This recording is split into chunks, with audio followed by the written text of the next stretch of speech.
อยู่อย่างพอใจมีความสันโดษพระพุทธเจ้าก็ถึงตรัสไว้ชัดเจนว่าสันตุถีปรมังทนังความสันโดษเป็นยอดทรัพย์นั่นหมายความว่าพอใจในสิ่งที่เฮามียินดีในสิ่งที่เฮาได้นะมันบ่มีหยังเต่าละนี่เพิ่นเฮาว่าอยู่พอใจได้พอดีก็คือว่าคนเฮาเนี่ยถึงแม้เฮาจะอยากได้นักปาปานแต่บางครั้งมันเกินความต้องการมันก็กลายเป็นภาระต้องมาดูแลต้องมารักษาทำให้เกิดความยุ่งยากในชีวิตนักขึ้นฉะนั้นคือเฮาเน้นที่ว่าพอดีพอใจเนาะแล้วก็สุดท้ายก็พอเพียงใจชีวิตนี่มัน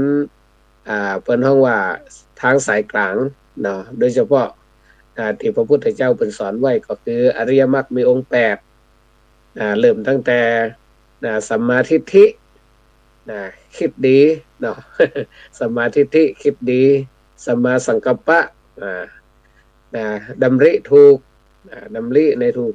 ในจ่องในทางบ่ใช่ว่าออกนอกลู่นอกทางความคิดความดำริของที่พระพุทธเจ้าเปิดสอนไว้เนี่ยเรียกว่าดำริที่ออกจากกามไม่ใช่ว่าวิ่งเข้าหากามดำริในการบ่พยาบาทดำริในการบ่เบียดเบียนกันเมื่อเฮามีอยู่3อย่างเนี่ยอย่างน้อยที่สุดความคิดของเฮามันก็บริสุทธิ์เพราะมันบ่มกมุ่นมัวเมาลุ่มหลงไหลเนาะ2มันก็บ่มีเพิ่นว่าเจ้าคิดเจ้าแค้นเดี๋ยวก็จังคนนั้นเดี๋ยวก็จังคนนี้ไผว่าหยังฮื้อน้อยก็บ่ได้อันนี้เพิ่นฮ้องว่าเจ้าคิดเจ้าแค้นหรือว่ามุ่งจะว่าจะคนนั้นอยากจะทำร้ายคนนั้นอยากจะทำร้ายคนนี้อยากจะเบียดเบียนคนนั้นอยากจะเบียดเบียนคนนี้มันชีวิตความคิดมันแบบมันเป็นลบเนาะมันก็จะหาความสุขบ่ได้อริยมรรคมีองค์8อย่างน้อย2ข้อต้นเนี่ยสัมมาทิฏฐิกับสัมมาสังกัปปะเนี่ยซึ่งมันเป็นหัวใจก็ได้เพิ่นว่าแค่คิดดีชีวิตก็มีความสุขท่องไว้เนาะแค่คิดดีชีวิตก็มีความสุขถ้าเฮาคิดบ่ดีเห็นแล้วอย่างอื่นมันก็พลอยจะผิดพลาดไปโดยหมดการกระทำกรรมโอ้มันก็เสียไปหมดฉะนั้นในการใช้ชีวิตเฮาเนี่ยเราก็ต้องดูแลโดยเฉพาะในเรื่องของจิตใจเพราะว่าจิตเป็นนายกายเป็นเบาเมื่อจิตบ่มีความสุขเห็นแล้วกายวาจาทุกอย่างมันดูจะเสียหายมักจะมีปัญหาหมดฉะนั้นเอาให้ดูแลสุขภาพจิตเอาให้ดียึดมันอยู่ในเส้นทางที่ถูกต้องโดยเฉพาะหมู่เฮาเนี่ยโชคดีอยู่ใต้หลุมเงาบวรพุทธศาสนาซึ่งถือว่าเป็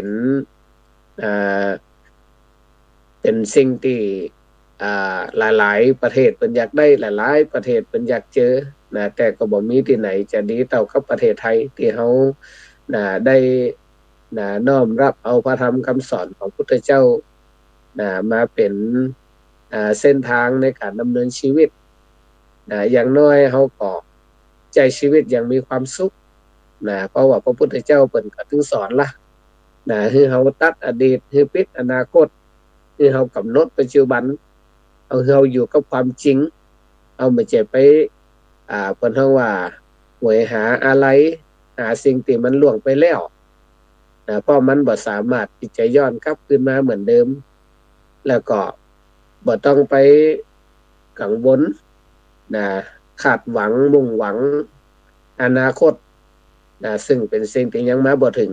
มันอาจออกหัวออกก้อยก็ได้มันบ่แน่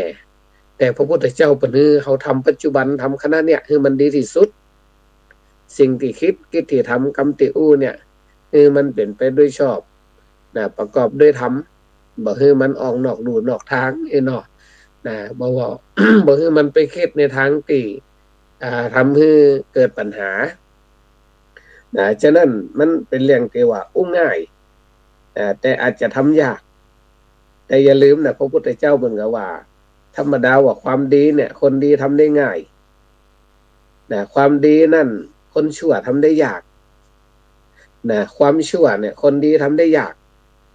แต่ความชั่วน่ะคนชั่วทำได้ง่ายนะเขาก็เอามาประเมินตัวเก่าว่าเขาเป็นคนประเภทไหนนะถ้าเกิดว่าเขาเป็นคนดีนะตั้งมันอยู่ในเรียกว่าศีลธรรมนะอยู่ในกรอบของกฎหมายศีลธรรมขนบธรรมเนียมประเพณีอันดีงามแล้วเนี่ยนะเขาอาจจะได้ชื่อว่าเป็นคนดีเมื่อเป็นคนดีแล้วความดีต่างๆเนี่ยบอกว่าจะเป็นการฮือตามรักษาศีลเจริญจิตภาวนาหรือที่ห้องว่าบุญกิริยาวัตถุยังย่อก็3 ข้อทานศีลภาวนาเขาก็จะทำได้อย่างเป็นเรื่องปกติญาติโยมหลายๆท่านเรียกว่าบุญกิริยาวัตถุเนี่ยบริบูรณ์เขาจะได้เป็นเรื่องปกติทำกันคือทานรักษาศีลเจริญจิตภาวนาเป็นก็ทำกันตลอดอันเนี้ยเป็นห้องว่าอันความดีเนี่ยคนดีทำได้ง่ายแต่คนไหนจะฮือตานก็ถูกความตนีทีเหนียวบ้านเฮาห้องว่าจะกินก็ผ่านจะตานกว่าเสี่ยงรอเปิ่นเลี้ยงยุ่มใส่นี่นะอันนี้เพิ่นว่าหันแก่ตัวกว่าเสียเปรียบเป็นคนตนีทีเหนียวเป็นคนรังเกียจในการฮือทานฮือไปแล้วคิดเล็กคิดน้อย บางครั้งก็การฮือตานกลายเป็นภาระเป็นความลำบากฉะนั้นการฮือทานเนี่ยเอามองในแง่บุญก็คือผู้ฮือเนาะย่อมได้รับความสบายใจเพราะว่ายิ่งแบ่งยิ่งได้ยิ่งให้ยิ่งมาเติมอาจจะไม่ได้เงินได้ทองแต่ได้น้ำใจได้ความช่วยเหลือได้อย่างหลายๆอย่างเพราะเขาช่วยเหลือคนอื่นเนาะก็เหมือนกับชูตัวเก่านี่เป็นห้องว่าผู้ที่บำเพ็ญทานถ้ามองในแง่บุญเนี่ยก็คือสบายใจเป็นห้องว่าได้สร้างความรักความเมตตาให้กับผู้อื่นเหมือนที่ท่านประพันธ์ว่าอยากให้ความรักกับคนทั้งโลกอยากให้โชคกับคนทั้งล่าอยากให้รอยยิ้มลบคราบน้ำตาอยากให้ชีวาแก่ทุกคนบนแผ่นดินนั่นหมายความว่ามีเมตตาปรารถนาดีต่อคนอื่นเป็นการบำเพ็ญทานเนาะคือตึงวัตถุสิ่งของคือตึงความรู้คือตึงน้ำจิตน้ำใจคืออภัยแล้วก็คือเป็นห้องว่าคือโอกาสเนาะอันนี้เป็นห้องว่าเป็นการบำเพ็ญทานที่เป็นบุญเนาะเป็นกุศลก็คือว่าทำให้เราลดความตนีทีเหนียวความยึดมั่นถือมั่นหลายๆอย่างเพราะว่าทรัพย์สมบัติเป็นแค่ของใช้เขาจะไปเข้าใจว่าเป็นของเขาสรรพสิ่งคือของใช้อย่าเข้าใจว่าเป็นของฉันเพราะสุดท้ายแล้วเขาก็ต้องทิ้งสิ่งเหล่านี้ไปบ่สามารถเขาจะขนในอย่างไปไม่แต่เงินบาทเดียวเนาะเขาเข้าใจเช่นนี้แล้วก็จะมองเรื่องแง่ของกุศลเป็นการตัดกิเลสคือความอยากความตนีทีเหนียวอย่างต่างๆการรักษาศีลนั่นมันเป็นเรื่องของเป็นเพราะว่าถ้าในแง่บุญเนาะก็คือเป็นการเมตตาบ่ทำร้ายเบียดเบียนซึ่งกันและกันบ่เบียดเบียนคนอื่นในขณะเดียวกันก็บ่เบียดเบียนตัวเก่าซึ่งถ้าเขามองในแง่บุญก็คือเขาจะมีความสบายเพราะว่าคนที่คิดร้ายทำร้ายคนอื่นเนี่ยมันจิตใจมันบ่บริสุทธิ์โอ้ยง่ายก็คือเมื่อคืนมองเป็นควันเมื่อวันหันเป็นเปลวก็คือว่ามันตุกมันฟุ้งซ่านเนาะแต่ถ้าเกิดว่าเขารักษาศีลอย่างน้อยบ่ต้องเอาว่านักก็ศีล5เนาะหรือว่าจะเรียกเพียงแค่ข้อใดข้อหนึ่งก็ตามการรักษาศีลเนี่ยมันทำให้เกิดความสบายใจในแง่บุญเนี่ยปลอดภัยบ่มีเจ้ากรรมมาเกณฑ์บ่มีเจ้าเวรมาทวงอันนี้เป็นห้องว่ารักษาศีลในแง่บุญในแง่กุศลนั่นก็เป็นการกำจัดความโกรธความเกลียดอาฆาตพยาบาทจองเวรอย่างต่างๆซึ่งมันเป็นกิเลสที่เมื่อมันเกิดขึ้นมาแล้วเนี่ยมันทำลายตึงเฮาทำลายตึงเขาเนาะเหมือนพ่อแม่ถ้ามีความโกรธเป็นเจ้าเรือนแล้วลูกหลานอยู่ด้วยบ่ให้มีความสุขเพิ่นว่ามือไว้ตีนไว้ปากไว้เดี๋ยวก็ด่าเดี๋ยวก็บุบเดี๋ยวก็ตีเนี่ยเพิ่นว่าถ้าเฮามีศีลแล้วเนี่ยมันก็จะทำให้ คนอยู่รอบข้างคนอยู่รอบตัวนะบ่ได้รับผลกระทบนะเป็นกุศลนะเป็นกุศลกลายเป็นคนใจซื่อมือสะอาดบ่จะว่าเป็นคนที่มีมือปลุกน้ำตามีวาจาทำลายใจเนาะเป็นคนที่มีศีลการเจริญจิตภาวนานี่ก็ในแง่บุญก็คือมีความสงบเนาะมีความสงบสดชื่นแจ่มใสในแง่ของกุศลนั่นก็คือเป็นการกำจัดกิเลสอย่างละเอียดความโลภหลงความหลงความบ่ฮู้บาปบุญคุณโทษอย่างต่างๆเพราะว่าเมื่อจิตเฮาสงบเมื่อจิตสงบแล้วเฮาก็มันจะเกิดสติเกิดปัญญาขึ้นมาแยกแยะผิดชอบชั่วดีได้ฉะนั้นญาติโยมทั้งหลายในการใช้ชีวิตในแต่ละวันขอให้เฮายึดมั่นอยู่ในพระธรรมคำสอนของพุทธเจ้าอย่างการที่เฮาอยู่ร่วมกันนี่เหมือนกันมันก็ธรรมดาเนาะมันก็มีดีพ้องให้พ้องมันก็ปะปนกันไปเฮาบ่สามารถที่จะทำให้ทุกคนดีหมดเฮาบ่สามารถจะทำให้ทุกคนเลวหมดแต่ตัวเฮาเองก็เหมือนกันเมื่อเฮาเข้าใจธรรมชาติธรรมดาเช่นนี้แล้วเฮาก็จะได้ปรับตัวปรับใจช่วงนี้ก็เป็นส่งท้ายปีเก่าต้อนรับปีใหม่วันนี้ก็เข้ามาเป็นวันที่26 26 27 28 29เริ่มจะเข้าดาวกันละส่งท้ายปีเก่าต้อนรับปีใหม่เฮาเป็นเจ้าพุทธเฮาก็จะมีกิจกรรมซึ่งแต่ละวัดแต่ละวาก็จะจัดนั่นก็คือกิจกรรมงานบุญต่างๆบ่ว่าจะเป็นสวดมนต์ข้ามปีเรียกว่าขึ้นปีแล้วคือมันไปพบกับสิ่งดีๆเนาะชีวิตเฮาก็เริ่มต้นดีเพิ่นว่าเริ่มต้นดี มันก็ดีหมดนะเหมือนกับเฮาติดกระดุมเม็ดแรกถูกต้องนะเม็ดต่อไปมันก็ถูกแหละเริ่มต้นดีมันก็มีใช้ไปตลอดปีเฮาก็มาสวดมนต์กันสวดมนต์ข้ามปีบ่ต้องไปเมาข้างปีนี่บ่ท่านะ ฉะนั้นเฮาเป็นเจ้าพุทธกิจกรรมที่ตะวานี่ก็ทางคณะสงฆ์จังหวัดพะเยาก็นิมนต์หลวงพ่ออำเภอทุกๆอำเภอมารับไฟพระเลิกจากสมเด็จพระสังฆราชเจ้าซึ่งก็ประทานทุกๆปีเพื่อเป็นมิ่งขวัญเป็นสิริมงคลนำมาจุดในช่วงเทศกาลเปิ้นฮ้องว่าส่งท้ายปีเก่าต้อนรับปีใหม่หรือเฮาว่าสวดมนต์ข้ามปีฉะนั้นญาติโยมวัดมีทั้งใดไกลๆเนาะไปได้ไปเลยเด้อไปสวดมนต์กันเพราะว่าการสวดมนต์นั่นเปิ้นฮ้องว่าเฮาใจวาจาของเฮาเนี่ยคือมันเป็นศีลเป็นธรรมบ่ใช่สวดมนต์อ้อนวอนนะโยมแต่ศาสนาพุทธเฮาเนี่ยมันเริ่มต้นจากอู้ในสิ่งที่ดีคิดในสิ่งที่ดีเฮาสวดมนต์นั่นเฮาเป่งพระธรรมคำสอนเผยแผ่ธรรมของพระพุทธเจ้าเป็นการสาธยายธรรมทำให้เปิ้นฮ้องว่าเฮาอู้ในสิ่งที่ดีนั่นเนาะท่องพระธรรมคำสอนในสิ่งที่ดีคือความดีมันแผ่ไปเริ่มตั้งแต่ครัวตั้งแต่เขตประเทศชาติเฮาเนี่ยคือสงบลมเย็นเนาะอันนี้เปิ้นฮ้องว่าเฮามาร่วมสวดมนต์กันในขณะที่สวดมนต์ถ้าเกิดว่าเฮาจิตใจเฮาสงบเนาะนึกถึงพระธรรมคำสอน ของพระพุทธเจ้าเรียกว่าใจน้อมไปในธรรมนบนอบธรรมความสุขมันก็จะเกิดขึ้น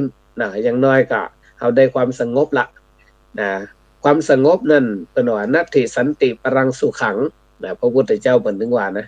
สุขอื่นยิ่งกว่าความสงบไม่มีที่ญาติโยมตุกกันถึงวันเนี่ยมีปัญหาถึงวันเนี่ยก็ย้อนว่าใจมันบ่สงบใจมันถูกกิเลสครอบงำอย่างบ้านเฮาเพิ่นว่าผ่องจักขึ้นห้วยบงผ่องจักลงห้วยซ่านนั่นก็คือว่ามันไปตามกระแสโลกเวลาฮักก็หัวปักหัวปั๊บเวลาจังกว่าของฟัดหัวเวียงเนาะลาบยศสรรเสริญสุขมันก็จักไปเสื่อมลาบเสื่อมยศนินทามันก็จักไปลาตำรามองอย่างผีบ้านะเดี๋ยวก็ให้เดี๋ยวก็ไขหัวเนาะเพราะว่าหยังเพราะว่าใจเฮามันสงบ จากนั้นเขาก็มาสวดมนต์กันนักๆแล้วก็เตรียมเพื่อผู้สร้างในทุกๆวันที่30เดือนธันวาเนาะก็จะมีกิจกรรมระดับจังหวัดก็คือมีการทำบุญเปิ้นว่าตักบาตร2แผ่นดินกับพี่น้องสปป.ลาวแขวงชัยบุรีซึ่งก็จะมาร่วมตักบาตรพระสงฆ์องค์เจ้าถึง2ประเทศตึงประเทศไทยเฮาเนี่ยแล้วก็ตึงประเทศลาวออกมารับบิณฑบาตเรียกว่าทำบุญตักบาตรเพื่อจะได้รวยข้ามปี อยากชมทั้งหลายเพิ่นว่าการฮื้อทานนั่นเขาจะไปเกิดในภพภูมิไหนก็ตามบ่กันบ่ยากนี่ก็มากล้าก็ขึ้นจับหยังก็เป็นเงินเป็นทองทรัพย์ไหลน้องทองไหลมาเพราะการฮื้อทานเนาะแต่เขาต้องฮื้อด้วยใจที่บริสุทธิ์เขาจะไปคาดหวังเขาจะไปมุ่งหวังนักล่ำบางคนตาน้อยก็ได้นักเพิ่นว่าเป็นประเภทเพิ่นว่าจะได้อยู่ในกลุ่มของทุจริตโตคนเฮามันมีอยู่ 3-4 ประเภทนะอย่างประเภทที่1นี่กุศิโตก็คือบ่ทำแต่อยากได้ขอนี่เก่งขนาดไหว้พระนี่ขอสปะขอฮื้อมั่งฮื้อมีขอฮื้อล่ำขอฮื้อรวยทำหยังก็ฮื้อสมปรารถนาอันนี้เพิ่นว่ากุศิโตคือขี้คร้านบ่อยากทำแต่อยากได้บ่ทำงานแต่อยากมีเงิน อันนี้เพิ่นว่าเป็นพวกกุศิโตประเภทที่2เนี่ยทุจริตโตอันนี้ก็คือทำบ่ค่อยดีมักจะมีทุจริตทำมาหยังก็เท่าๆทำบุญก็เท่าๆบ่ได้ทำบุญจากใจที่บริสุทธิ์แต่ทำโดยจิตที่มุ่งจะเอาเนาะเรียกว่าเผลอบ่ได้ว่าเป็นจิตที่เพิ่นว่าทุจริตจิตที่บ่ผ่องใสทำไปโดยหวังผลหวังกำไรอันนี้เพิ่นว่าเป็นทุจริตทำบ่ดีแต่อยากได้ดีหรือประเภทที่3นี่สิทธิโลทำน้อยแต่จะเอานักจุดธูป3ดอกปุ้นเอาสวรรค์เอานิพพานแต่ในความเป็นจริงเนี่ยพระพุทธเจ้าเปิ้นสอนกฎแห่งการกระทำอยู่แล้วเนาะว่าเขาทำจะได้อย่างการคือตานเนี่ยพระพุทธเจ้าเปิ้นว่ามนาปทายีละพะเตมนาปังให้สิ่งถูกใจย่อมจะได้รับสิ่งที่ถูกใจอักขัสสะทาตาละพะเตปุณักขังให้ของดีก็จะได้ของดีวรัสสะทาตาวรราภีจะโหติให้สิ่งประเสริฐก็จะได้สิ่งประเสริฐ